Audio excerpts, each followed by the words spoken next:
सत्य असेल तेच दिसेल. सिंहगड रोड परिसरातील आनंदनगर इथं पूर्वीच्या वादातून 3 विधी संघर्षित बालकांनी 18 वर्षीय तरुणाची लोखंडी हत्यारानं मारहाण करून हत्या केल्याची धक्कादायक घटना सोमवारी सायंकाळी उघडकीस आली.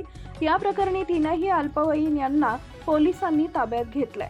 पोलिसांनी दिलेल्या माहितीनुसार दिनांक 16 मार्च रोजी सायंकाळी सुमारे 4:15 वाजेच्या सुमारास सार्थक बंगला अरविंद सोसायटी स्वरूप उद्यान मारुती मंदिराजवळील सार्वजनिक रस्त्यावर ही घटना घडली. फिर्यादी हा 18 वर्षीय युवक असून तो आनंदनगर इथं राहतो. आरोपी असलेल्या 3 विधी संघर्षित बालकांनी फिर्यादीचा मित्र करण गिरीश काशीद वय वर्ष 18 राहणार धैरी याच्याशी पूर्वी झालेल्या भांडणाच्या कारणावरून संगनमत करून हल्ला केला. त्यांनी लोखंडी हत्यारानं करणच्या मानेवर, डोक्यावर व पाठीवर गंभीर वार करून त्याचा खून केला. तसेच फिर्यादी व त्याच्या मित्रावर दगडफेक करून त्यांना जखमी केले. या प्रकरणी सिंहगड पोलीस ठाण्यात भारतीय न्याय संहिता कलम 61(2)(अ), 103(1)(3)(5), महाराष्ट्र पोलीस कायदा कलम 37(1), 135 तसेच आर्म ऍक्ट 425 अन्वये गुन्हा दाखल करण्यात आलाय.